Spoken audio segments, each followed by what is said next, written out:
Welcome, everyone. I'm very happy that all of you joined. Today, we'll have a special presentation by, I'll say, David Elvion, not to confuse with one of our other, let's say, favorite presenters. And today, David will talk about unlocking the mystery of language evolution, and in particular, the works of Landmann, who is a highly interesting German author that also David Ewing Jr. already has been aware of. He, of course, has his own considerations and opinions on that. But in any case, since this deals with history and language and the idea of potential mistranslations and especially also the connections of different languages to each other, this is definitely something we want to look into in and of itself. And David today will help us with this introduction. So once again, welcome everyone, and thank you, David, for presenting today. Thank you, Raphael. Hello, everyone. So I want to give a short introduction to the work of Erhard Landmann, who was a German, he was really a hobbyist. He was an amateur language researcher, and he wrote a book in 1983 called Weltbilderschütterung, which means something akin to a shattering of worldview. And then he wrote several articles from 2006 to 2016. And currently he has sadly passed. So he went into ancient languages. He looked originally at the Maya glyphs, and he stumbled over the fact that when he ordered high resolution photographs of Maya glyphs, that they contained like micro reliefs. Mm-hmm. But that got him into looking at other languages as well. We can look into that later on.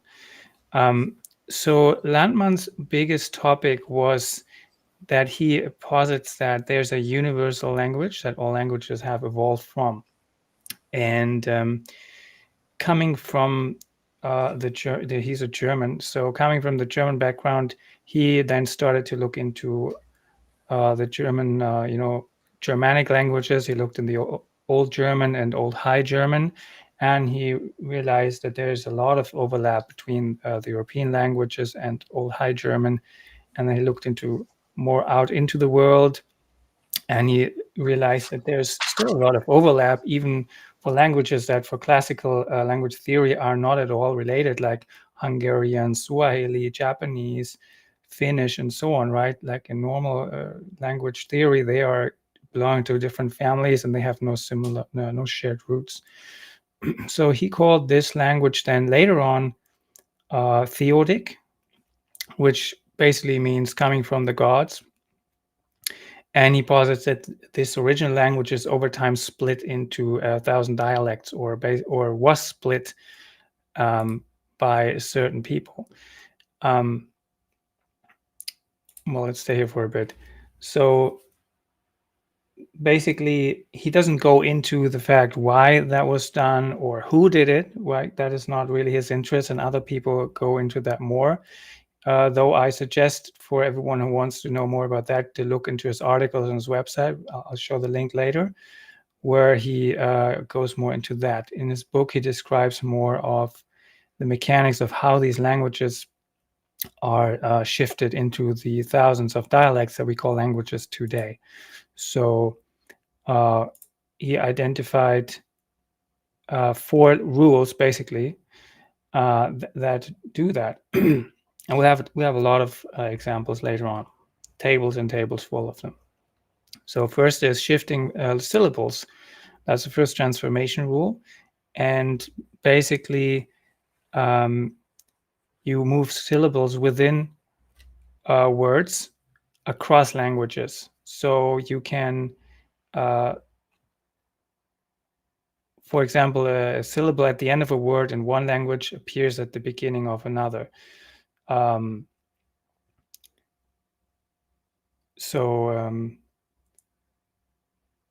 Meaning, right, you have in one language, you have a double L, and maybe you don't have that in another, and there's just the 2 vowels are just beside each other.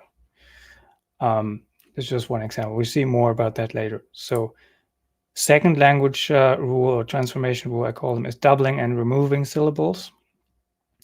They are, so any syllable or any vowel can be just duplicated or omitted. And that's just simple as that, but just keep that in mind. Or let's go to that. So for example, you have like a wolf, right? So in English, you have a WOLF, and there's Scandinavian languages where you have a OOLF. Others you have a ULF, right? So syllables can change, or they can just double or be removed. Maybe there's dialects where you just have like apostrophe LF, right? Because that was just how it was spoken. You know, sometimes dialects are like you just kind of swallow a vowel. And so this is how you can think about this. These are some examples to make sense of this. But the hard and fast rule is just doubling and removing syllables. We'll see a lot of examples later on. Third transformation rule is changes in consonants and vowels from one language to another. So for example, what's very common, maybe you have heard that one, is a B becomes a V. And so for example, in Japanese, everyone knows, like if you see in Dragon Ball Z, you know that Vegeta is actually very close to Vegeta. So if you ever see in the Japanese originals with subtitles, you will notice that Vegeta and Vegeta is sometimes spoken that way, sometimes spoken the other way, depending on which speaker is, you know, voicing the character. And the same thing is happening, for example, in southern Germany, Bavarian dialect.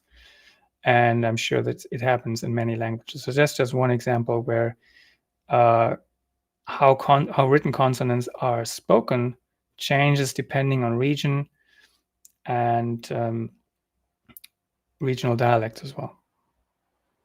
Right, so third transformation rule is basically consonants and vowels can have different ways of how they're spoken and written. And then this is the biggest one, and it's a really important one. So it's not even a rule, it's really a mindset. So this is really what encompasses this whole thing, that the phonetic is really the way you have to look at the language, because for the longest time, that's my understanding, for the longest time language was spoken. It was for the longest time not written down, and if it was written down, it was written down by a very, very small part of the population, right? It was maybe some monks and some scribes, and those were just a few people. Everyone else was just speaking the language. Any language was mostly spoken. So if you think about that, the language was spoken differently in the next village, slightly, right? Five villages on, it was a little bit more different. It was still the same language, and you could still be understood, but the longer you go, the more the language changes, just because, you know, there's maybe a vowel swallowed or something is just shifted. Basically just the rules we just discussed. But this is the biggest thing you have to understand when you look at all these languages that we will do in a minute, all the examples, is speak the word in your mind and listen to it in your head to get the word. Because in many cases, you will have languages that we have today, that these dialects and all these written languages, that are written completely different, right? Think about how French is written, like whatever, right? Like X's and so many consonants and stuff. And then you speak the word and it's like joie, right? It's ridiculous. So think about how the word is actually spoken, and then just forget about how it is written. The writing is important, but in some instances, there's so much distortion that the written language is basically completely crap, and you just have to speak it to get to where it came from and where the similarities are. So what I'm trying to say is the phonetic similarities are by far key here. The written similarities are important, and we can infer a lot of overlap from it, and we can see a providence and roots of a dialect in this framework, from the theoretic language. But if we can't find it, we have to speak the word in our head to get to similarities. And this is what you have to do when we now look at these tables of examples. So we'll look at these languages, and we'll look at these rules that I've just gone over in these next slides. So please switch your brain to phonetic mode, like I just explained. For Landmann, we will look at, because he was German, he looked at Old High German. That is what we today know is the closest to the original theoretic language. It doesn't mean that the whole world spoke German in the past, because it's Old High Japanese, it's Old High Finnish, or like it's Old Arabic, and well, at least that's what Landmann is saying, right? So it's not that everyone spoke German according to him. It is really just everyone spoke the same language. It's just the old language. So he called them theoretic. So, all right, so we'll go over these and look at that. Oh yeah, wait, are there any specific ones that we want to look at? Because maybe we can look at two, because it's just a quick intro. Any suggestions? I mean, I would say we go for... obviously Arabic. Yes, and we can also go for Japanese. I mean, I only know the tiniest bit, but still. The others... Yeah, even maybe Swahili. Maybe one more. That's for Swahili, yeah, well, in this case, Swahili. Okay, because the Arabic is rather short and the Japanese is very specific. So then we look at Swahili. All right, that's great. Okay, so right, so let's look at the Arabic. So this is here we have the German. Here we have the Old High German, and we have the Arabic. So we have in German this is spoken Schwarz, right? In Old High German is spoken Swart or Swart, and in Arabic, not sure how it is spoken. Maybe come on, but I assume it's called like Aswart or something. Aswart. Brother Igor, do you know what that means? Eswid. It's it's pronounced like Aswad. Yeah, Eswid. It's like if you were to take out the R and just pronounce. That's commonly usually right black. So I assume they probably spoke that like Swat, and this is called Aswad, and well, we call it Schwarz. So now, okay, so you can see the rules right here. So you get SCH, just swallow the CH because that is just like spelling magicry. That is just like superfluous. You don't actually. It doesn't make much difference if you say S or sh, right? It's like you might pronounce it differently two villages, on, right? Like we can kind of discount that, but this is like the first rule. I'm sorry, I think the second. We got the W here, we got the A, and we got the R, and then we got like the Z. Well, we got here a T and a Z, so that got exchanged, and a T becomes a D. That's like a D is a hard T, right? So it's like that's like the rule with the B becomes a V as hard and a soft B and V. So this is like T and D. So if you speak them, like if you look at them written, it looks like, yeah, maybe. But if you speak them, you can imagine like this is just a dialect, and like, 2 cities on, they just change a little bit. So this is the principle. Now, here's another thing. This is in German, die Fahrt. It's like a travel. Sorry, this means black, of course, so because we have only German. So in English, this is black. So we say Swart and Aswat. So the second one is Fahrt, which means a travel, a voyage. And Fahrt means to drive. So it's a drive. So fahren is to drive, and Fahrt is a drive, but we would say it's a voyage, a travel, right? So in Old High German is dia fari, which means dia actually means die is like the article, and fari is Fahrt, so fahren, like driving or riding. And then safari, quite similar. Again, dia could be sia, and you just lose the I. And then you have the fari, which is quite the same. So we will see that further on, that sometimes you have an article, sometimes an article becomes like mashed in the word later on. So the article becomes part of the word, although in Old High German it was an article and it was a separate word. But later on in various languages, it just becomes part of the word. So we see that in a lot of cases. So like here we have the same thing.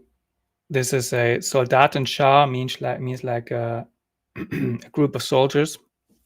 So a Schar is also like a military term to describe a certain standardized size of a group of soldiers, right? A Schar is like a battalion or something, only smaller. So here the key thing is the Schar. So a Schar is implicitly about soldiers. So in Old High German, we only call it Askari, die Askari. This is the article. Skari is Schar, like the soldier group. And then in Arabic, apparently it is Askari, where you see this is the article mashed in with the word. And so on, right? So that's the principle. I'm curious, though, we have, oh yeah, here's an interesting one. So we have Allmächtiger, which is a synonym for God, which means like Almighty and God, which is in German, in many cases, just like it's used synonymous. And Old High German, we have Almahu and Almatiku, which means it's a synonym. It means Almighty and kind of something like Almightyful or something. It's like a different, let's say, a different case or clause or something. But they are both saying the same thing. And then you have Allahu, which, if I understand correctly, describes the Almighty or the something to that effect. Maybe I'm not sure if you can correct me on that. Yeah, it's like if you would say, God or deity, but it's the God, the deity. That's that. But it is a descriptive term, right? Yeah, so it's like forgot, like you don't use like everyone understands that to be the kind of supreme creator. Similar in Arabic, from definition, like you have ilah, which is like a god, and then Allah, it's like al-ilah, like the god. Right. So is it a descriptor, like saying like Almighty or the supreme? Like, so it's not a noun, right? I wouldn't say it's like descriptive, like Almighty, like it's more like a title. If you were to say Almighty, like for instance, Al-Aziz would be like a title, like the mighty or the powerful. But Allah is like, it's like kind of like, I don't know how you can just, it's the God, basically. Like it's like nothing else would have this name, I guess you could say. Right. Well, in any case, like in Landmann's thinking, this is indicative of coming from the same root, because in Old High German is Almahu, meaning Almighty, and Almatiku, you can even see this is very close to Allmächtiger, Almatiku, it's very close. And then in Arab, people say Allahu, where they lost the M. And in his thinking, that is just very close. So he put that here, right? And then Mächtiger, which is mighty, and they have Mahdi, and it's even the same word, Mahdi. I don't know. But so this is the principle, right? So this is just a small part, a few words in Arabic. And I guess the challenge is, fact check it, but do it with this phonetic mindset, though. Do it properly. Otherwise, of course, you can say, "Oh, this is completely different." Of course, it is. And we'll even see sometimes something happens. I'll just quickly go into that if people want to fact check this. Sometimes things can happen where words swap their meaning even. For example, imagine a scenario where someone like the Spanish go to the Aztecs and they're conquering the land, but at first they're very nice to them. They want to learn the language. So the conquering is easier. So they ask them, hey, they point to something with their finger and then people say the word, what it is, right? So they point to a house and they say something, and they point to a woman and they say something. And they think they point to the house, but the other person might think they point to the door, or they might think they point to the sky, and they, very stupid example, they might think it's the finger, right? So of course that's a little bit exaggerated, but the point is there's a bit of a humorous scenario, but there's also just cases where you have the word for, in some language, for bird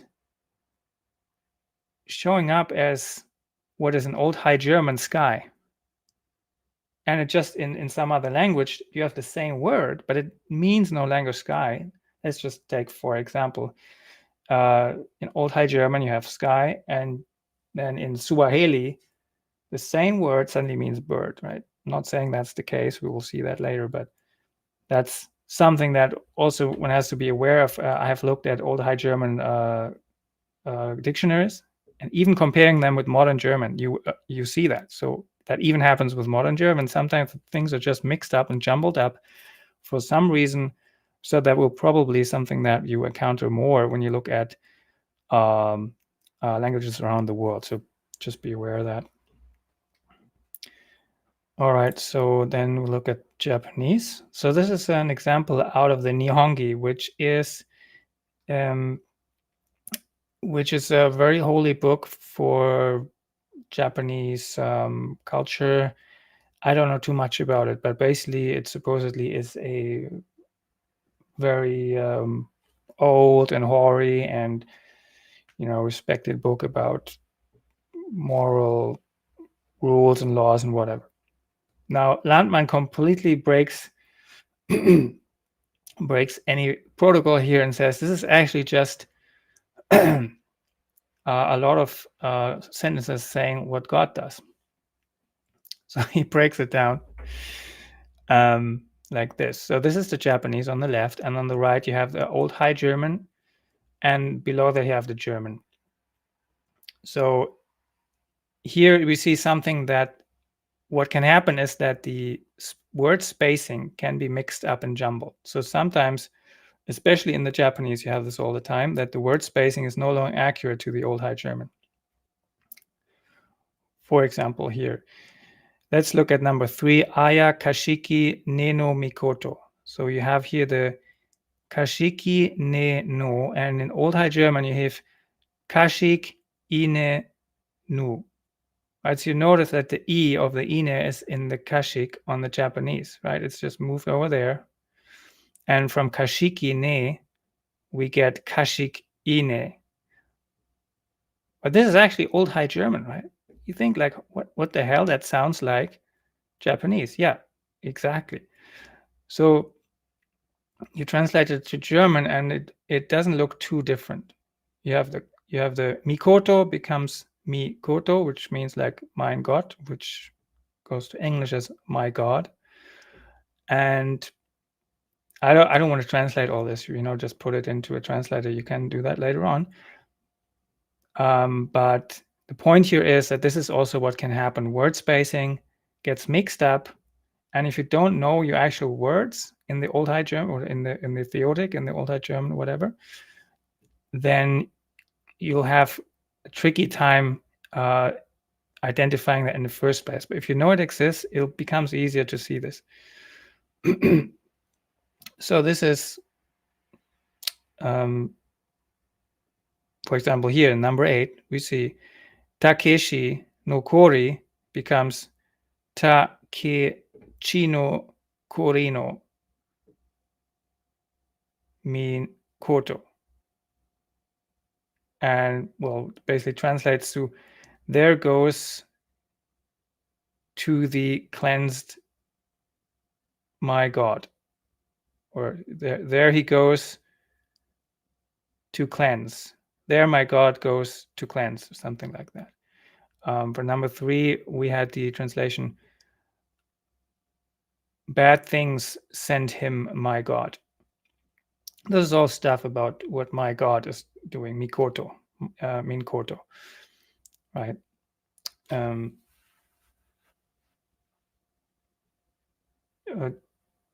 right, so let's look at Swahili. See where we have that.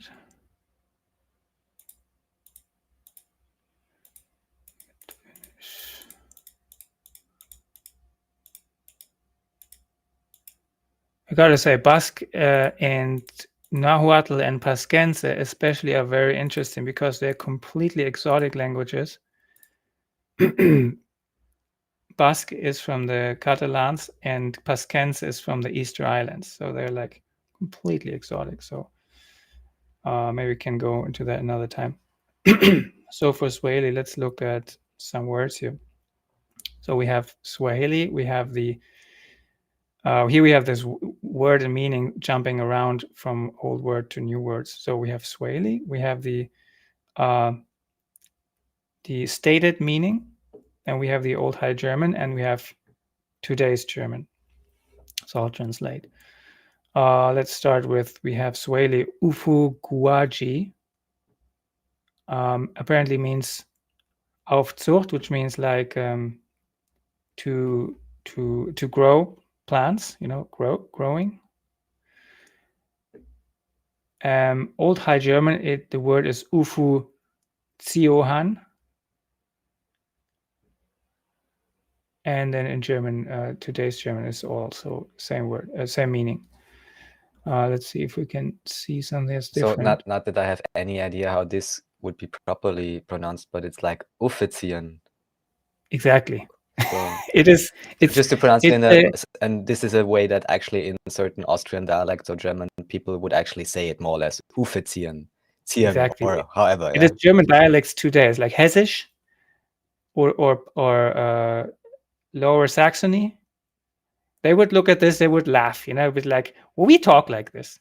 They would exactly understand. This is just a funny thing. A lot of this has survived in current German dialects, as more easily to see, especially if you hear it. If they write it, you don't see it, the modern German. But if you hear them speak like this, because they speak like that, Anowanda, this is like Bavarian. Anowanda. Let's say Uwanda, a free place. Anowanda, without a wall. Right. So in Swahili, Uwanda means a free place. And in Old High German, Anowanda, so you can see again here the rules, right? U becomes Ano, where we just switch the A for a U, and we leave out the N and the O. Done. And then we have the same thing, Wanda, because it's just an article, and it just, how articles change in dialects. That's a common thing. And we have Anowanda, and it becomes without walls. So yeah, a place without walls is a free place. That's pretty accurate. They just kind of change things around, like in weird ways, but that's how language sometimes behave. Let's see if we have an interesting as well.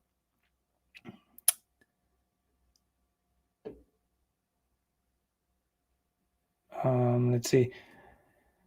Oh yeah, here. I think this is. Yeah, this one is good. So we have here Shida, and the meaning is this is a threat or a misery or something uncomfortable. And then in Old High German is Schado, and this means Schaden in current German, which means it's damages. So it's literally, if you sue for damages, that's Schadenersatz. So Schaden is a damage. In Old High German is Schado, and Swahili say Shida. They just switched the vowels around from Shida and Shadi, and then they turned the E into an O, Shado. So actually you have Shadi. That is not too far away from current German dialects in certain regions. Or they just would say Schad. I think in Austria also, they would just swallow the last vowel and just say Schad. Oh, Schad. You can A say Schad, that today. exactly. It's Schad. Yeah, a He would Schad. swallow the E at the end, yeah. Exactly. So you see how you just use these rules to get like, oh yeah, that's it, right? And then you look at the meaning and be like, oh yeah, it actually is. Say something that doesn't match, but is still interesting. Let's see. The one that caught my eye, but I already wanted to translate it to simply, let's say, ruka or ruko, which made me first think of roka, which in Hungarian means fox. That's maybe another thing, but I just think it's so interesting. Here you have ruka, hüpfen, so to jump, rukan, but then it's related to rücken, so to your back. No, it's not. No. Oh, look at the rukan article. is Rücken bewegen, and the lower one is das Rücken. Ah, okay, Yeah. all right. It's not the back, Right. but it's to move. Okay. Yes. So check this out. So this And is even really here, but interesting. even here, think about it. In German, to move something, you call it rücken. Ich rücke etwas. I'm moving something, but rücken at the same time is your back. I mean, what is this? But yeah, continue. But exactly. But this is a good one. So ruka means to jump, and then it just becomes rukan, which is the same word. We just add a syllable, a consonant, and that actually means rücken, or which is like to move things around, to move furniture, to move them from left to right, but this is like, this doesn't make much sense. You'd be like, why does jumping become moving things around? Well, you could say, okay, I move myself around, but it's a bit weird. But let's check this out, because if we look at ruko in Swahili, now this means one jump. And now we get why this is, because in Old High German we have ruka, and it means the, moving things around. But in German we have a metaphor that goes, gib dir einen Ruck, which just means, just give yourself a little push, right? And I think that's the connection. We can still see the connection from this metaphor, because that is the Ruck. The Ruko in Swahili here is that Ruck, gib dir einen Ruck, give yourself a push, is that push. And Ruka, das Rücken, means the pushing, basically. So sometimes it gets a bit tricky, because you have to be aware of metaphors and kind of, the flowery language that is used in the modern dialect to kind of sometimes understand this. But yeah, this is a great example. So it doesn't have anything with the back, I think. It just means the Ruck that you give yourself or other people. You give the closet a Ruck, you give the closet a push, or you give yourself a push, and that means then that's the Ruka, the Ruko, right? Mm-hmm. So because think about it, so this is like the theoretic language is very much based on sound. You can see this still in the German when you go to the forest and you have something like a shrub is called ein Strauch, right? It sounds like it makes when you go past it and it brushes past your clothes, right? It's ein Strauch. So you have a lot of things that are spoken the same way that they sound when you interact with them. There's a word for this, I don't remember. But this is something to keep in mind. And of course, this is not a German thing or a Germanic thing. This is a theoretic thing, because you will find this in every language, some more, some less, because but we find it in the older forms in all of languages. I'm pretty sure. Maybe we can do one more example and then we can wrap it up. Which were the ones on offer? Oh, right. Oh, we Basque. can. I think we want to look at Basque because no one has any Okay. idea about Basque. So who knows? Okay, great. Let's see. Let's see if we have a smaller one. A lot of Basque. Okay. Yeah, just a little bit. All right. This is great. So let's look at Pixcut, or maybe it is pronounced Pishcut. I'm not sure, but usually an X is spoken like an Esh, like with the, I think with the Maya did that. I'll just assume it's called Pishcut, and it's apparently means ein bisschen, which is a little thing, a small amount. And in Old High German, it is bis, which means one bite. Although And- bisschen, in an Austrian way of making everything sound cute, or however they say it, bisschen could actually literally mean a small bite as well. Exactly, Yeah. that is what it is. So the Yeah. German meaning is a small bite. So in Old High German is a bite, and in current German is a small bite, because apparently, you know, in the Old High German, let's say in the Theoric, a bite was a small amount, right? But you see, that's kind of funny, because we make sure to say, no, it's not just a bite, it's a small bite. But they just say, well, it's a bite. A bite is small. And in Baskish is pishkat, which is the same thing. It's pish, it's bis. You know, the P is a hard B. So it becomes bis or bish. The X becomes an S because it sounds very similar. So it becomes bis. Then we have biskat and biskat. Now the cat becomes ken. Now the CH is similar to a soft K. So this is already bisken. And yeah, we have biscat or bisken. Again, we switch the E for an A, and then the T becomes an N for some weird reason. I don't know why, right? But it just works out. So biscat and bisken, you can hear the similarity. Let's see.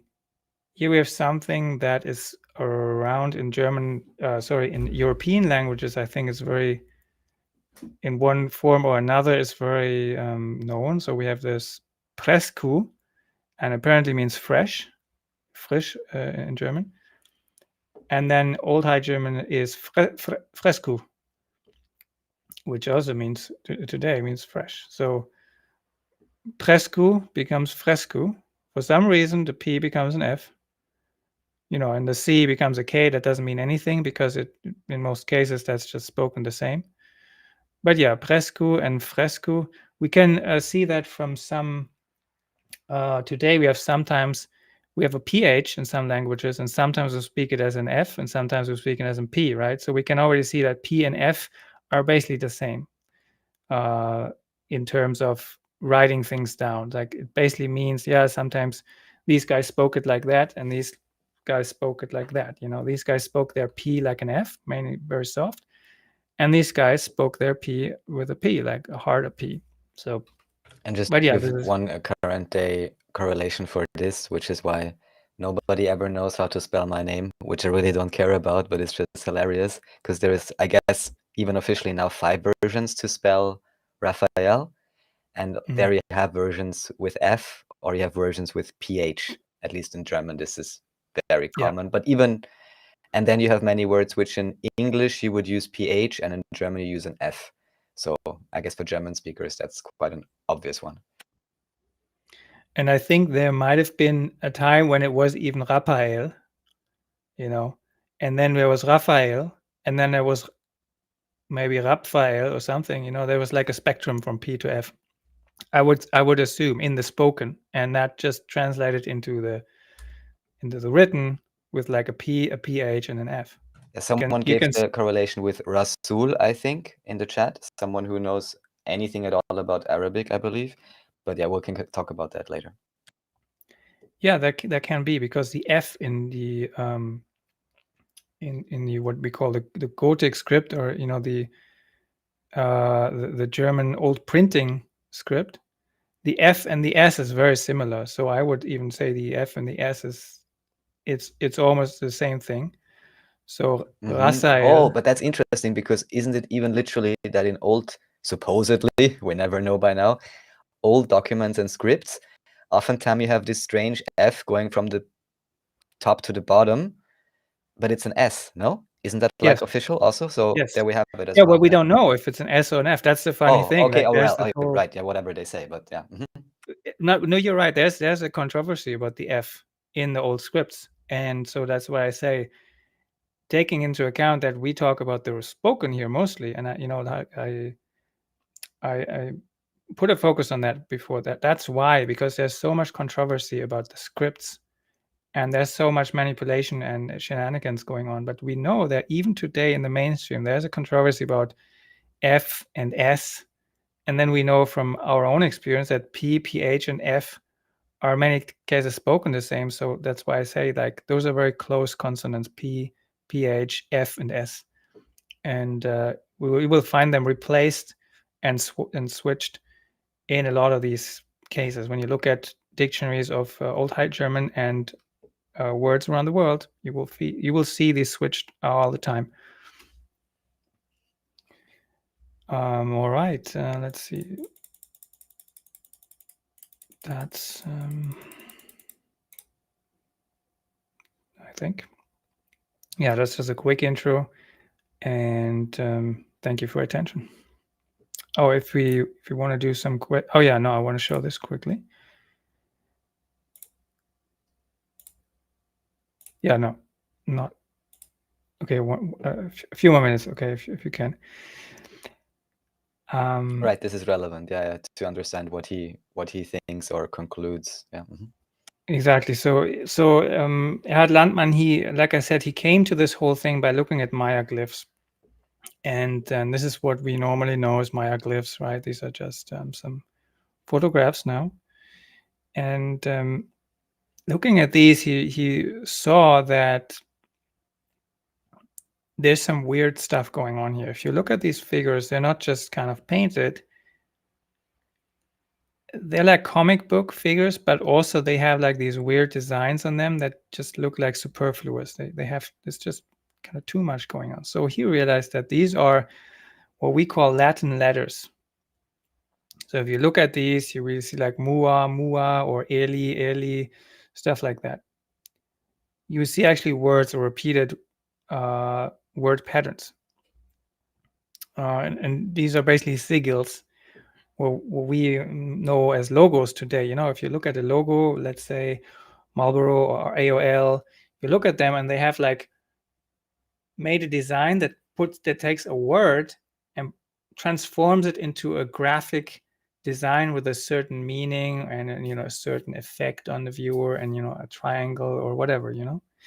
But it basically incorporates a written word into an image design. So he discovered that this is what these are. These sigils are basically words transformed into a visual design to have, to have another dimension of meaning, and they have color on them and so on. Right? These are not originally not black and white.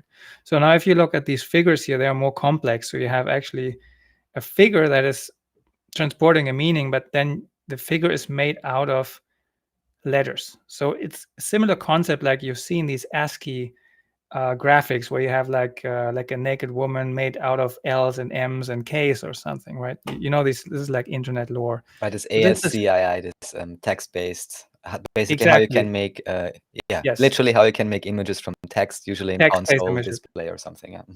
Exactly. So this is like how you can imagine this. This is like the ancient version of a text-based image, right? This is what it is.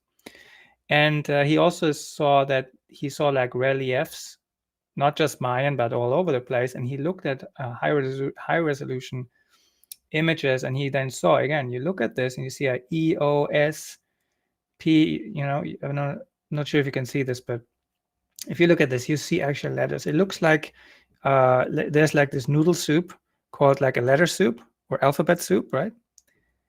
If you look at this image here on the right, that looks like alphabet soup. And that's not an accident, because it is alphabet soup. But also it is a relief as a much greater design, and it depicts some kind of story, some gods or whatever. But if you zoom in, you get alphabet soup. And you saw this, and he was just blown away with that. You see a lot more images in his book. You can check that out. So yeah, so of course his ideas are controversial and not widely accepted, obviously. And so yeah, I just invite everyone to check this out for yourself. Look into it if you're interested in language. I think it is very very interesting, to say the least. Everyone has to decide for themselves, of course, what they get out of it, but I think it is worth looking into. And to summarize, his thesis is, from one spoken language he calls the theodic language, came a lot of written languages that are basically dialects, and that can be traced back or forth based on basically 3 rules. I think his work is valuable and intriguing, and yeah, it's compelling to look into for anyone interested in languages and alternative history. Now, here's where you can get his books. So his website is, you can see that here, elifonaut.q32.de. You find all of his articles in German, and some of his articles are translated to English. His book, unfortunately, is not translated to English, but you can find all the tables that were in this presentation in his book, but the book is in German. Yeah, if we want to have some questions or not, I don't know if we have time for that, but in any case, thank you for your attention. Thank you very much, David. That was great. And what I'd say now, so this concludes the presentation part, let's say. Yeah, I'll send it to you. I just wanted to say, sorry, yeah, David, that was very interesting, because it's nice to see it like in the format you presented. I think that it's very interesting, the rules that that Mr. Landmann put forth for language. I just wanted to ask, I'm just kind of curious, like, does he have any maybe hypothesis when the languages diverged? I'm just wondering, because you're mentioning that they're dialects of this original one. Like, what, I don't know, maybe you personally have some other ideas, but I think it's kind of interesting to think that we can trace this language to one back in history. When did they, like, maybe some idea of when they became incomprehensible somehow?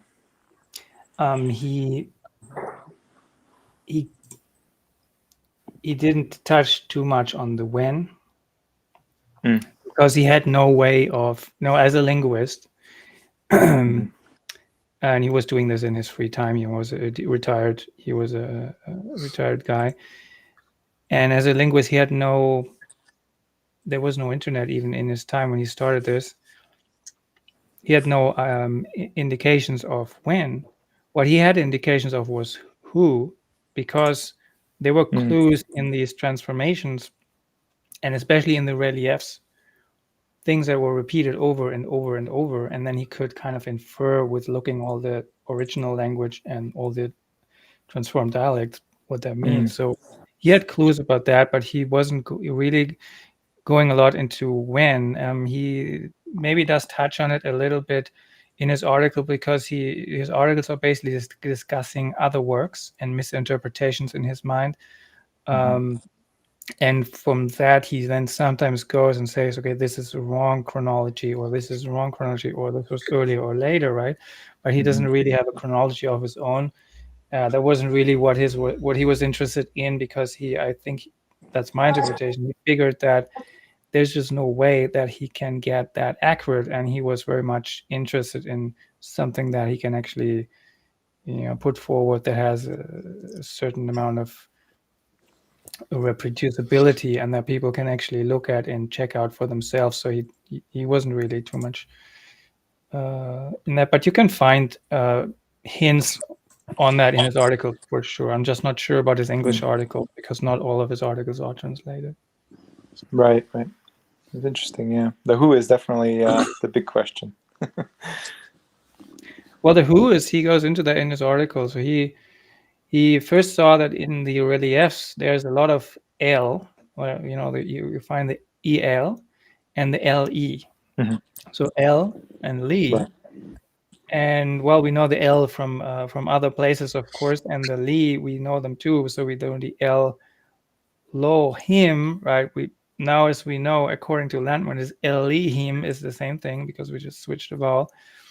So Li him in Old High German is just the him of the Li, which the him is the heim and the heim is the home. So basically, the Li him is either is the Li from home or the home of the Li. But in any case, so he found the L and the Li words, EL and LI, all over the reliefs when he zoomed in, and he got good photographs. So that's what he basically is saying. This is their languages, and they came here at some point, and they gave us their language. This kind of goes into the whole ancient aliens thing, but he is not he's not prescriptive in that. He's just saying that's just what I found. I don't necessarily can 100% say, but then in his articles he develops this theory that there is these Li guys, and they came from the planet OT or OD, and so on and so on. But he keeps it in the realm of who can know for sure, but definitely we can find a lot of things that points to these guys, wherever they came from and why. That's more on the speculative side. We definitely find their traces. So in his mind, that it's likely that it was their language and they brought it here because that's what he finds. So Imran, you said you wanted to bring something up or something that you talked about with David? Yeah, I sent it. Yeah, like this. This is examples of Rabbi names that aren't Rabbis at all. In order not to always have to write them twice, I write them in the way that they should be read. I'll leave the translations to you. So, so if you look at the third one, Rabbi Joseph, I don't know, how would you get spaceship from that? Like, oh, is this from an article from him? Yeah, this is from one of his articles, and I was thinking maybe this is how he got into this whole spaceship and aliens. But yeah, I just don't get how some of these fit. Maybe it's just because my lack of knowledge on languages, but yeah, I don't know. Maybe just me. Maybe every time I hear spaceships and aliens, just no, I get it. This is not comfortable to seeing a bunch of syllables and someone saying these are aliens in spaceship. I get it. So I really didn't like Landmann until I got a Old High German actual dictionary in my hand, and I was reading that for a week straight and was reading and reading. I'm like, oh my God, what is happening? I'm just looking for that. But can you pull up that image again, and we can go through that? Well, so just where are we gonna? Okay, let's see. Hell, Sif.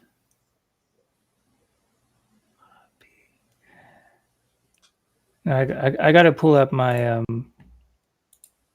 my dictionary also, here. I don't think, I mean, we could, but there's no need, let's say, to put you on a spot with this now. But thank you, Imran, for bringing it up. Also, I looked briefly at some of the articles, and of course, we can definitely, I mean, I definitely should differentiate between what can we glean and verify, or at least correlate with whatever scripts and language and phonetics we have. And then obviously there is this part of the whole whatever alien thing, which is obviously speculative. Yeah. Although I would have to say that in too many fields and research, some alien aspect, whatever this means exactly, I don't know, repeatedly comes up. So let's also not completely discount that idea, however, then he or whatever he is interpreting into it. There's a few brief things I would like to mention, if that's okay with you, just how I even came to know about all of this. So by now, I'm actually assuming, I'm not sure, David, what you're saying, but that Mario Praz may have actually been inspired by this work. Yes. Igor, maybe kindly mute yourself when you're not talking, because I think there's a slight feedback. Thank you. So I think he was actually inspired by that, but I don't think he ever referenced him, did he? In the presentation. I don't think he did, but I know he's the only person in the German-speaking space that ever brought this material into the public in video form and presentations, but sadly he did not cite his source, which so to be perfectly clear, anyone who's into this topic for a few years and who speaks German, just for explanation for both of you, most likely will be like, oh, Mario Praz, I saw this like 5-10 years ago. I also saw it. And for me, it was pretty good conditioning in a sense, also when, not just now David, but even before David came along with Firaun, Pharaoh, and I don't know what else, it was much easier for me to swallow because already I had seen Mario Praz. I'll link the presentation. Maybe, who knows? Maybe it'll be translated somehow even. It's definitely worth checking out because he starts with showing all these different languages and then, just as David showed now, applying 1 or 2 very simple rules, and you just apply the same formula 5 times and you come up with 5 different, by now we would call them different languages. And so there is, or at least it seems as if there is a logic to that. And then of course we'd have to ask why. Is it because all of these languages are invented and forged? Even if they are, could they be based on some variant of a common original language, maybe just because it's easier to get people to learn it, or just because that's the only base they had? Because one of the things that repeatedly comes up for me, not sure if I mentioned it last time, Imran, is this Tolkien idea. You know, Tolkien, I don't know much about him. There's, but even though I recently had heard this, I think, David, you spoke about this. We have to talk more about Tolkien at some point. But I just want to bring out the quote where he says, you know, the evil force cannot invent anything new. And I don't know if that's true, but that's a really relevant assumption to have a heuristic and a hypothesis, because then at least we could say, even though there's all these lies and forgeries and so on, there is some base story behind it. Just like David has shown in presentations with, what is it, Sheba, the Queen of Sheba, and who else is actually a variant of this and that story, and it's all just copied 100 times. Or the story of, you know, the sun god, Jesus story, Mithra story, copied 100 times. Probably 99 of them are invented. 3 are somewhat have a real basis, yeah. And the real truth is maybe something, you know, in between all of them, with a lot of it left out and changed in the process. You know, I'm just making this up right here, but I think you see what I want to say. And then what you mentioned, which is incredibly important, which we are conditioned out of, is to have this symbolic type of approach, to be able to listen to something and see, is it similar? This is something very intuitive and I think very standard, let's say, for everyone, but you really get taught out of it, and then we're like, oh, but what is it? How is it spelled exactly? Oh, it's something completely different. Well, is it really? And so I think that approach is very, very helpful. And then, of course, there's open questions. Where did the theoretic language come from? When and how exactly were also these old High German dictionaries, when were they created? What are they based on? You know, again, we have to check, you know, for any alterations and so on. Yes, but overall, I guess it just shows, whatever it means exactly, that the languages, although they appear so different, may be much more related than we are led to assume in school, at least, let's say. Yeah, so that's the basic ideas I want to share about that. I'm just looking at the dictionary here of the Old High German, and I'm realizing to verify this article, I need to be able to speak both languages that are used in this article, because otherwise I can't hear them in my head. And I can hear the German and I can hear the Old German, but I can't hear the whatever it is, Hebrew or Arabic. I don't know what it is. I can see some words there like Isaac or Seth, and I can try to find the phonetic equivalent, right, in the dictionary, but that is more like, that's a longer thing to do, like would take me half an hour or something. But Isaac, just if I think about the German, for example, would sound like a sack. I'm not saying that's what it is, but this is like the process. Like you go through, you go through in your head through the words, you sound them out, and you go like, what could this be? And then you have this weird thing where, for example, he has this article where he calls like a fila kocha or something, which I think Nahuatl or something, and it's a spaceship apparently, or the gods came down in the Fira Kocha. Now, Old High German, that's a fire. I was about to say it's the Feuerkutsche, or what? The Exactly, fire it's a wagon, or the fire chariot. Yeah. a fire chariot. So in German, you like Viererkutsche. Oh yeah, I know what he's saying, right? So Raffers is grinning, but then you need that kind of knowledge of both, or of all the used languages, to be able to hear it in your head. So then it just goes click. Oh yeah, that's that word.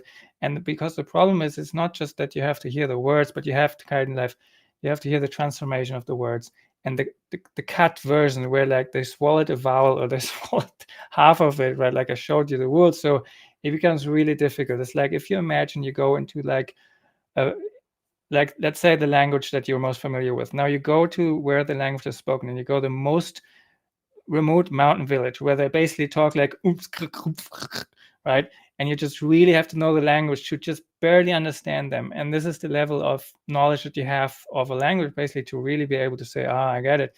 Now Landmann apparently had that level for some languages, not obviously not all of them, but for some he did that what he did. But I cannot verify that for this language because I just have no idea. I can only do it for German, and I can go through these tables and kind of explain the approach. But that's why it's really good if someone wants to go into Landmann's world and check if they know the language they want to check, and ideally,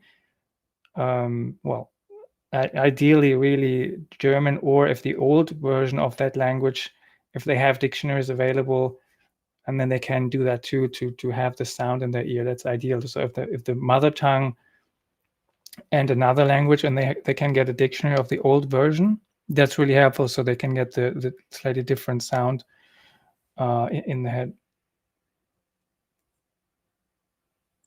Mm-hmm. So was he? I think Brother Igor, he was using classical Arabic for the Arabic that he used in the presentation. That was classical Arabic, because I know that wasn't Quranic Arabic, right? I'm not sure actually.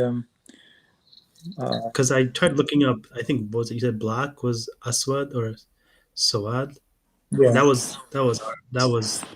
was Arabic, meaning not Quranic Arabic. So yeah, it's very it's hard to understand, because when David Ewan Jr. talks about that they that they invented classical Arabic, and then now when you look at something like this, they're like, wait a minute, that whole language is made up. So how is this based on something that we think that is made up? I think that's one of the problems I have is really like, are these languages, for example, Latin, was it completely made up? And if it was made up, then why are they using it in the Mayan hieroglyphics? Who really wrote That it? would be part of it. Why they wouldn't? That would be part of the explanation, actually, going through that route. Because if it is invented, I put it everywhere. I make up all kinds of ancient civilizations. And because I have nothing else, I have these letters. Let's just throw them together and make it look fancy and mysterious. And from what I understand, David showed me one example. David showed the example from the Mayas. Apparently, it's similar with the Celtic runes or something, that supposedly, apparently, the real original inscriptions or carvings they found may not exactly look as fancy as the reconstructions and paintings and CGIs we are presented with. They may actually be surprisingly simple, if they then mean anything at all. And then through overlays and so on, I mean, anyone who knows about NASA knows how this process goes. And after a few Photoshop sessions and so on, you have something very fancy, which may be far removed from whatever the original data may have been. It's tricky because we can't really make a lot of assumption when we jump into this ocean of what's not a fake and who and why. It's really tricky. Like we can look at everything and we can find overlap and correlations, or we can say, okay, this feels more distant from that but closer to this, but it still doesn't tell us. It's more like looking at metadata, but we can't really see, like you say, like, well, who did what and why. That's really hard to say just by looking at this, right? Yeah, it seems like if they were to create completely fabricated languages for some kind of process, yeah, that's kind of like a chicken and egg situation where, okay, is this one of those, and they just use the same template? Because I'm thinking like there's a lot of correspondences, a lot of different, I guess you call them maybe alternative linguists have used. Like for example, there was this one guy, Hungarian guy, I think his name was Attila Flink, and he was finding how the Australian Aborigines apparently speak a type of Magyar. And he was saying that Magyar, or Hungarian, is actually the base language for all the other ones. And then you just look at very flamenco. briefly, sorry to interrupt you, but Yeah. this is one great thing about all of this, that now with the modern nationalism, because I'm half Hungarian, so I know some of those stories, everyone is always claiming my religion, my language is the original one, when most likely it's something in between all of them. But of course now this is super being pushed by everyone, and it's so encouraged because it allows for nationalism and factionalism, which yeah, flamenco has the same idea. Like he would do a lot of these similar type of syllable shifts, vowel shifts, consonant shifts when he's looking at the history of Europe to somehow connect it to some old Russian language or old Slavic language. And I think there's a lot of validity there, but at the end of the day, it's kind of, it's like the puzzle with like millions of pieces, and where they fit is anyone's guess, really. Yeah, I think, like for example, I can tell you, for instance, Sanskrit, which apparently is completely made up, in the history about it is made up. It has a lot of similarities with Serbian, even that's spoken today. And nobody really speaks Sanskrit anymore, but you can find like charts comparing dozens of words, and they're almost identical. It's just like Brother David was saying, how it's the phonetic aspect of it, where like a dialect, there's a kind of different way of saying things, but pretty much there's some wiggle room in the same word. And it's amazing, like even with Turkish and a lot of different like examples of languages, you can see like where nationalism started to have its effect. Like, as in pre-Ataturk Turkey, the language is so different. The spellings were different. A lot of vocabulary was added, and you have to wonder, like, how recent are these changes? Maybe like it seems like a lot of European languages are just completely, unintelligible from a modern speaker's perspective. It's like you're talking 100, 200 years. And also I should add too, I think you had an interesting point when you said that, the history of humanity has shown that people were mainly illiterate, and only a certain class of people had the literacy and the ability to write things down. But I question that as well, because, so much of our world is a big lie, right? I mean, how do we know if they didn't have a completely different script or form of written or other form of communication that's just we don't have today? It could have been very recently that people were put into a state of illiteracy, and poverty does that. But I can imagine at some point in the past there could have been some utopias or some civilizations that were very advanced, and I would imagine that the standard of living would be way better than ours. A lot of people would probably have literacy in a language or script that we don't have any knowledge of or understand. But maybe, these languages are written down, and it just doesn't work with our alphabets today. It's an interesting food for thought, but I just want to mention that. When I stumbled across Landmann, I knew there's something there because I had this experience before in my youth. Like I mentioned, I was watching these anime like Dragon Ball Z, with Son Goku and that. Maybe some of you know that. And I was watching it in the Japanese original with English subtitles, and sometimes I would think like, this sounds like Bavarian, because I was in the south of Germany just right next to Bavaria. So I had the dialect in my ear, and I was flabbergasted because, sometimes a word or two, or even three words after another, like half a sentence, would sound like Bavarian, like thick, like some mountain village, like thick. You couldn't understand if it was German, and there were like these Japanese characters jabbering on, sounding like Bavarians, like with the Lederhosen. It was ridiculous. So I thought I was going crazy. But anyway, I kind of filed it as an exotic thing that I can't explain in my filing cabinet in the brain. And then when I saw Landmann, I was like, this is it. Right. And he actually goes into Bavarian and Japanese. And I was like, yes, I know this. There's something here because I heard that. So that was kind of how I got to that. And regarding to the illiteracy, I mean, if you think about this, even today, most people cannot write and read. Right? If you us, yeah, we do, right? And we care.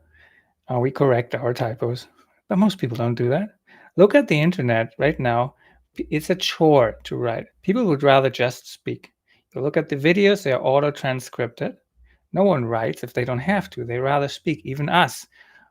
We usually type in a Telegram group, but we enjoy the free flow of thoughts and exchange of ideas when we can speak, because this is actually how it is designed to be. It's higher bandwidth overall.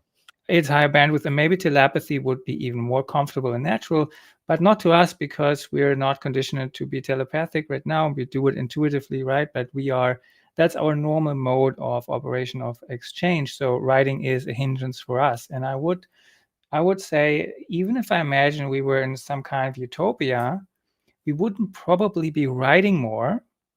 We'd be talking more and maybe doing more telepathy. I think writing is always a chore. That's just my assumption, right? But just for me, myself, I think writing is always more a chore than intuition, telepathy, or talking. And so I think there will always be a focus, even if we go back in history, on the written and the phonetic and the the sound of things, and less on the writing. And I think actually the writing was introduced as a control mechanism to flatten this dynamic, this high range of expression of different sounds and different little variations, and to make it conform, and to say, okay, we conform, we press you into this territory, and you be proud of that way, right? And now you be proud of that way.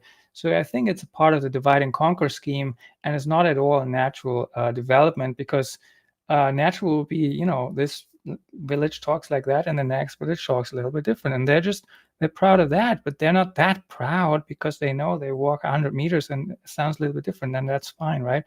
But like this centralization of the form and the sound, I think this is really not an organic thing. I think it's part of a bigger scheme to control thoughts and minds in a larger trajectory, because it's just, when I look out in my experience, I just don't see it. So I would question that. Yeah, we have so many recent examples of individuals or whole groups not being allowed to speak their language in school, being forced to learn a different language. I mean, the more now I'm watching all these mainstream documentaries, but in almost every kind of country had some kind of a dictatorship. The natives weren't allowed to speak or express themselves. If we just compound that over 150 years, I mean, anything could happen. And there was one other point I had about the language, which I just lost, but I'll come back to it. I was going to mention one thing. I think that the power of having some kind of a non-verbal communication is that you have a way of preserving your history. This is exactly the point. Yeah. And like I don't know what form that would take. It could be just like, I don't know, Braille or something, but I would imagine people would care to show later generations what was going on. Maybe this is something that they've also gotten rid of, as well as the oral transmission of language, in a way to control the narrative, right? Because, it's interesting you mentioned the writing part, because in linguistics, apparently, when there's a change, I guess kind of like a poor transliteration from one language to another, they actually call it a corruption. So it gives you a clue what's going on. They tell you right in their face. So. That's a corruption. Now, I remember my other point, just as to what you said in terms of having records or not, and is having records or lots of records a sign of high civilization, which is maybe what we would naively assume from our current position.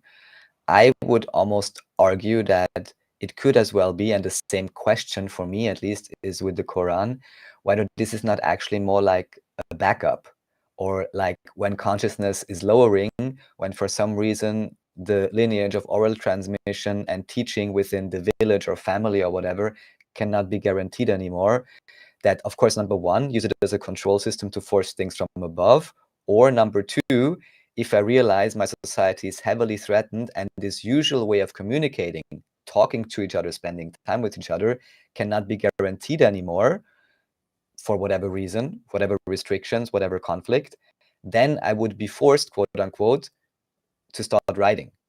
And because otherwise, if I would have, a perfectly peaceful society, I can imagine, why shouldn't there be a very natural, almost 100% knowledge transfer from elders to the youth without the need to ever write anything down, if the society is intact? You see what I'm saying? So that's just one idea I have about all of this. Yeah. Yeah, it's very interesting. Maybe there's a bit of both, realities. Like maybe sometimes the old language got preserved orally, maybe other times through written form. Like, for example, in Mongolia, they were forced to get rid of their old writing system en masse through the communist takeover, and now they write in Russian characters. Very few people understand this idea, but very interestingly, if you just look at how it is, it's like a cursive writing system, and you might actually mistake it for Arabic if you just look at it 90 degrees. But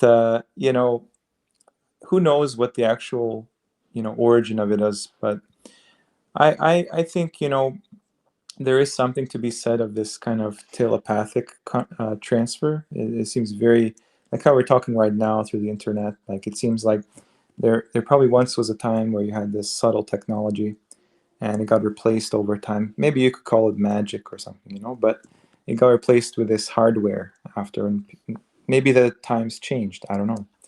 And at the root of it, it's like you can have a very dense compression of data and knowledge in some kind of written form. There's been some people like engineers, software analysts that look at you brought up the Quran, for example, that it seems to function like if you were to write the Quran in Japanese or something like that, it would be like 10 times longer. And I wonder too, like, is there some kind of advanced language where you can convey an idea in some kind of a compressed manner? It's not just a matter of like the speed of communication, but also like how interrelated the words are in the vocabulary. These are all questions I think people have been looking into. I mean, they actually tried to make a world language, Esperanto. Yeah, I think when I look into who actually tried that, last time I looked, I was not so convinced that that's a, for humanity project. So yeah. I really want to touch on that. So I think that's a great question. So a language that possibly has more throughput, more information density. So for everyone who has ever had, let's say, altered state of consciousness, right? So this could be, for example, to be in love with someone, right? To be really close. This could be a close friendship. That's a different state of consciousness. This could be on LSD or on magic mushrooms. Is an altered state of consciousness. And I just mean it in the aspect that there's a better connection between two people when they communicate, right? So everyone knows, like, when someone is like married to someone or a long-time partner, you can sometimes complete each other's sentences just because you kind of receive the information before they finish the sentence, right? That's the same thing. So just to say, this is not about LSD, right? This is just a general human quality that just happens. It's a function of the closeness of two people. So in psychedelic-induced types of alternate states of consciousness, what can happen is you have certain thoughts, and they're really complex and very simple, and you write them down, and it's like a sentence with 3 words, and it makes perfect sense. And you come back, and you're back in this mind of threat, anxiety, worldly problems, and you look at that and you go like, that doesn't make any sense, right? That doesn't make sense. And same thing it's like same thing happened with a dream. You try to write down the dream, and you look at it the next day, and you go like, that doesn't make any sense. What did I write, right? Right? You write it right after you wake up, and you look at it the next day, and you go like, what is this? So same thing happens when you have a conversation on psychedelics. Sometimes you just use very few words, and you use very simple concepts, or complex concepts compressed into simple words, because you basically have this, imagine like an iceberg, and you just talk about the tip, but you implicitly know what is the rest of the iceberg, because you kind of send it telepathically, or this is how it feels like. You basically just say one word, and the other person just laughs, right? Because he got the joke, because you communicate that concept in some way directly, but you just gave him the little symbol. Like if you click on a symbol on your desktop computer, there's just a little image, right? But behind that, what happens is the whole thing happens. Like you need 10 engineers to build that thing, right? But you just click that image, and you show it some other purpose person the image, and they know, oh yeah, that program, I know that program, right? So same thing happens. So and I it's think not with only language about the data, but about the ability to decode or decompress, which can vary on so many Exactly. factors individually. Yeah. Mhm. And so that depends on the mindset you are in, and basically your state of consciousness. And so if you talk about utopia, right?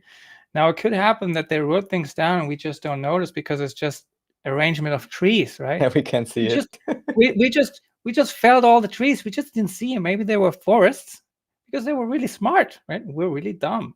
Not saying we are, not saying they were, right? It's just a scenario, right? But you can see what I'm saying. Like we don't necessarily are in the same mindset as the people who wrote things down, that we expect them to be in the same mindset as us. And so we're so smart, like we have this understanding of history, like we're the pinnacle of the development that way.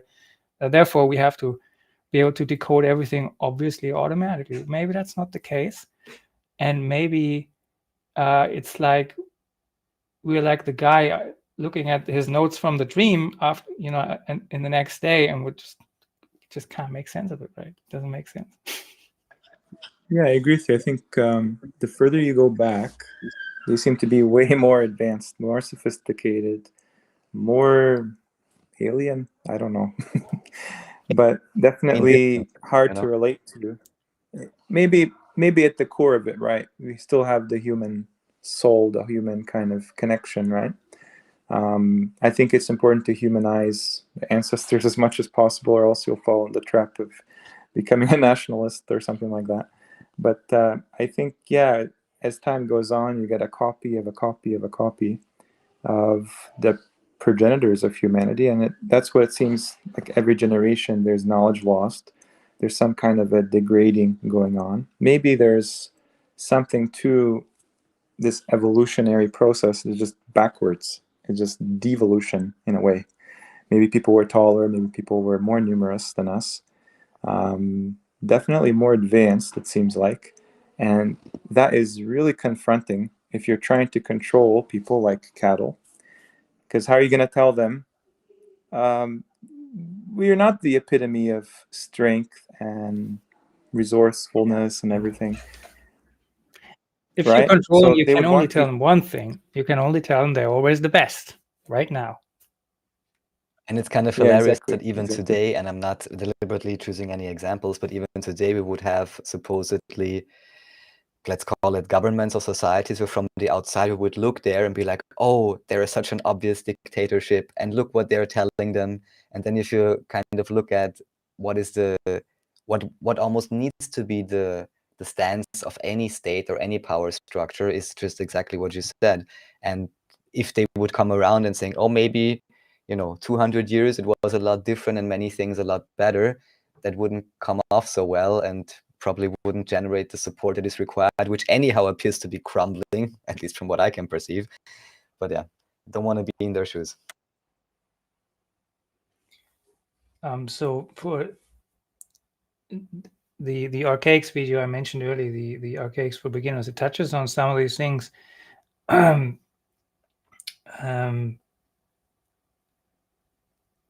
I just lost my thread. But what was your point just now? No. Igor, Imran? I guess in history, the further it's kind of like the opposite of what they tell you. Oh, they tell devolution. You that Yeah. not, yeah, maybe that's what right. it is. Yeah, I just had a brain fart there. So the archaics in his kind of scaffolding wide overview video, he mentioned something called dungeon programming, and he mentioned it as being like, so he's a simulationist, right? So he basically talks about we're in an enclosure and we undergo frequent resets, and then they get kind of upgraded every time, and we get our mindset and our paradigm and our belief systems get upgraded over time too. So I don't know, of course, or he doesn't know to what goal, but that's what can be observed. So he mentioned the dungeon programming. What he mentioned is kind of a function of what keeps us in check. It's basically, it's the sheepdog for the sheeps, you know. He's running around in the periphery. You can see him out of the corner of your eye. He's never in your face, but you know there's a sheepdog running around. You know, you have that baseline anxiety. And that is the belief system that has to fulfill that function. You know, you can't just walk out naked in the street.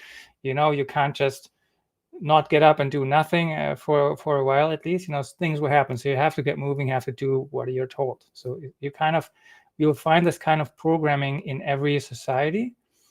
Either it's like family obligation, or it's societal obligation, or schooling, or whatever. It gets drilled into you from the system. So and of course it gets changed in every era. So in ancient China, it wasn't the same as it is today now. COVID, you know, perfect example. Also dungeon programming, and he basically means that it's like a way that the system maintains a baseline level of fear. And then he mentions also like he mentions those that free themselves from that. He calls them the errants. And he goes into that, what you then have to go through if you want to maintain that position. Basically, the system tries to kick you back in really hard. And then after a while, and he goes into reasons for that, I don't want to go into it. After a while, lets you go and lets you be isolated, so you don't affect the rest of the herd, right? System just isolates you. You know, that's like a YouTube of people who have like 3 followers or 100 or 1,000, but they would have more because the stuff is explosive, but the system just isolates you away, right? And there's 100 different ways that you get that isolation. But basically, he talks about this thing, dungeon programming, and these errands. And then he talks about these NPCs, which fulfill basically what Agent Smith does in the Matrix, right? Everyone can become an Agent Smith. And of course, like, that's just his view on things. But I think it's very interesting he comes up with this dungeon programming term, because if we talk about devolution, then it's always a decision.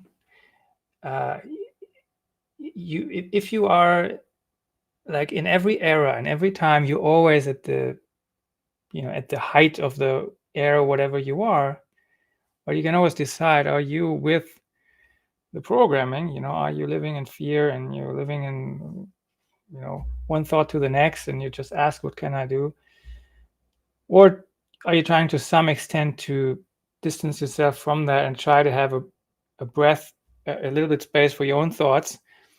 And in that way, you already, you know, it doesn't even matter in what era. You know, in ancient China, someone can have independent thoughts just as much as today. And he has, just as we do today, he has to work for that. And he has to deal with the animosity from his peers, right? And with the judgment and all that. And just as it is today, right? So this is like the work of he calls them errands. And I thought that is very interesting. And then when you talk about devolution, it's not even so like that's like the greater trajectory, and we can't even determine if it is devolution or not, because we're not even sure what the last era was like. Was it better? Was it worse? We can't even say, right? But we can always emancipate ourselves from the programming. In that way, we can always do positively evolve. So I think that's always something to keep in mind there. Yeah, very well said. I think this one of the strange aspects of our time, because there isn't a lot of what's the word, transparency. I feel like everywhere you go, you feel like you're being lied to. You know what I mean? Like you're trying to figure out what's the subtext, what's the propaganda behind the scenes. I mean, it's getting more palpable by the day. It's like more ridiculous. Everybody knows under the surface, especially like well, you were talking before about people that have survived like financial collapse in their country. They know even more about that. It's even more significant. So the question is, I mean, where's the future going to? If we extricate ourselves from this system in any meaningful way, how do we come back to this, maybe equilibrium of some feasible sense of, everybody has, where people have, for lack of a better word, equal rights and some kind of, maybe it's a bit off topic now, but it's just, when you're looking at the scale of this deception from, the archaics guy, I think if he's, positing it's like this kind of system that keeps upgrading on and on and on, well, then we're stuck in a way. It makes you a bit nihilistic, doesn't it? No, he's not saying that. He's saying we okay. are a victim of that system, and we okay. have. So so he's, of course, that's his speculation, right? But he is perceiving it as something hostile towards us, that is using us towards an end that is not necessarily in our best interest. So he's positing we're trapped in something that is not our natural state. Yeah, I would agree. Not saying, I agree with him, but he's positing like we're like immortal souls and we're trapped in this thing, in this construct, and like Gnostic idea, right? Totally agnostic, exactly. So he's positing like our quest is to get out into the real world. So that's Gnostic. I don't necessarily agree with the Gnostic part of it, but I think he still has a lot of interesting aspects. Regardless, I'll still dive into it, but I keep in mind that I don't like Gnostic. So, but everyone has to do that for themselves, right? Yeah, that's a very valid point. Like you said, you look into a million rabbit holes, and then right after you come out of one, it's like you enter another one. You don't know where one began and one ended. It's a fractal. So what I would say, thank you once again, all of you, for joining. I'll say we'll close it for now. We can continue another time with, I'm sure, all of these and many more interesting aspects, if any or all of you are up for it. Do any of you have anything important in terms of closing comments or anything you want to get on record? Now's the chance. I just wanted to kind of apologize for not kind of putting in more to the discussion, because this language bit of it is way over my head, especially when it comes to like German and Swahili. Yeah, no clue. But yeah, thank you very much for David Alvion for showing us that presentation. It was good. And thank you again, Raphael, for inviting us. And we'll definitely see you on the next one.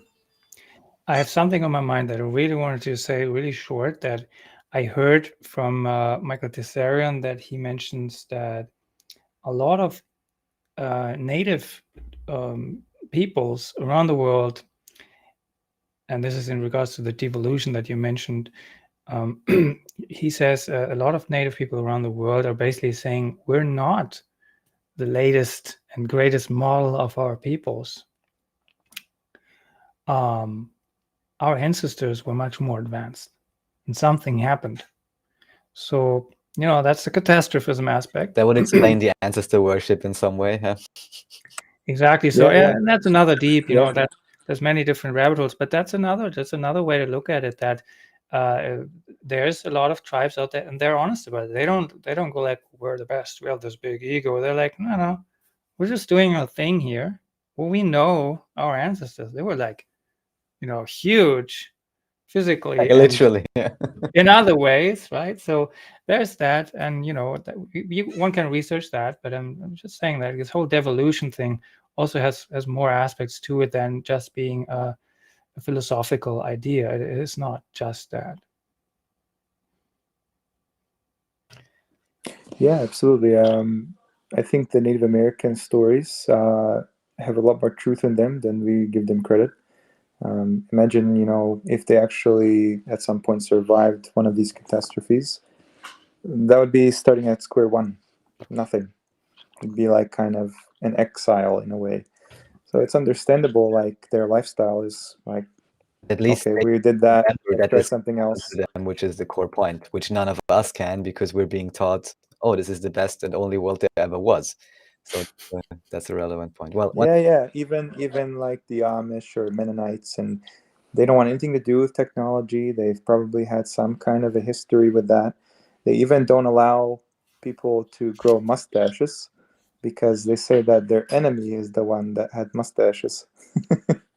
So they only grow beards. So it's interesting, you know, when you talk about this takeover of Europe and whatnot, it probably spread to all corners of the earth, and there seems to be some kind of a refuge that people were seeking, maybe in the deserts, maybe in the mountains, the other continents, and things like that. But I think a lot of interesting points are made in discussion. I have to thank David Alvian for preparing the slides, and you know, I think in the end, what I think is the most important part. I mean, it sounds a bit cliche, but the journey itself to understand these things maybe could point to the actual destination in a way if we're not too focused on getting there so quickly. You know? And I really appreciate, Raphael, the work you do. I you know, watch a lot of these newer videos. Still, again, I have to I have to see with Imran a lot, like you know, the daily grind. You know, it gets kind of like I'm still trying to process, you know, the magnitude of these things, right? You know, I think Langdon is a everyone whole is, other yeah. venue for So me. yeah. You know, we haven't been around for that long. You know, we're still getting to the. But yeah, it's definitely worth talking. I think we're in the minority in that sense. Most people, they don't really see the benefit. But what can you do? It's just, it is what it is. So yeah, thank you so much for this opportunity, and I look forward to more insightful topics, definitely. And then thank you once again, all of you, for participating, and of course, thanks everyone for listening and watching. I wish you all love and peace, I guess. Thank you so much, and catch y'all next time. Thanks, guys. Thanks, Raphael.